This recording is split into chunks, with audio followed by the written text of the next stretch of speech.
पुरोगामी TV news, महाराष्ट्राचं आपल्या हक्काचं मराठी चॅनल।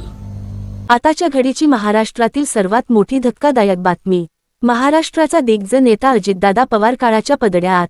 विमान दुर्घटनेत गेला जीव। आज सकाळी मुंबई येथून बारामती येत असताना महाराष्ट्राचे उपमुख्यमंत्री अजितदादा पवार यांच्या विमानाचा दुर्दैवी अपघात झाला, ज्यामध्ये दादासहित 6 जणांचा मृत्यू झाला।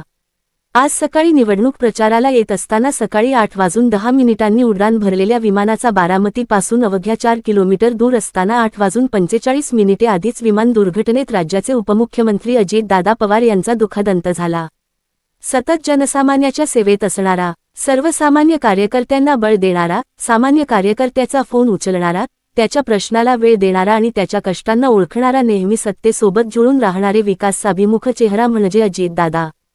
असा नेता, पद नाही, प्रोटोकॉल नाही, फक्त जबाबदारी, याच भांडवलावर कार्यकर्त्यांमध्ये विश्वास निर्माण करणारा एक असा अजातशत्रू नेता आजच्या राजकारणात दुर्मिळ ठरत चालला होत। आजही हजारो सामान्य कार्यकर्ते यांच्या डोळ्यांत स्वप्न आणि मनात आत्मविश्वास घेऊन उभे आहेत, कारण त्यांच्या आयुष्यात यांना बळ देणारा अजितदादांसारखा नेता त्यांनी पाहिलाय।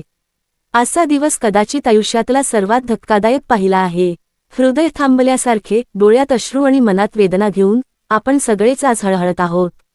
आपल्या सर्वांचे उपमुख्यमंत्री अजितदादा पवार यांचे आज अपघातात निधन झाले आहे।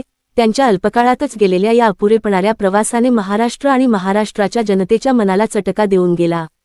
दादांचे सर्वांशी असलेले सामंजस्य, कर्तव्यनिष्ठा, स्वप्न आणि कार्य हे सगळे आता फक्त आठवणींच्या इतिहासात उरेल। महाराष्ट्राला तुमचा छत्रडोळा, तुमची दूरदृष्टी, स्पष्ट विचारणीय बुद्धी आणि तुमची सेवा कायम आठवणीत राहील। तुमची उणीव आणि तुमची जागा भरून निघणे अशक्य आहे। आमच्या पुरोगामी टीव्ही न्यूज परिवारातर्फे महाराष्ट्राचे उपमुख्यमंत्री माननीय अजितदादा पवार यांना भावपूर्ण श्रद्धांजली।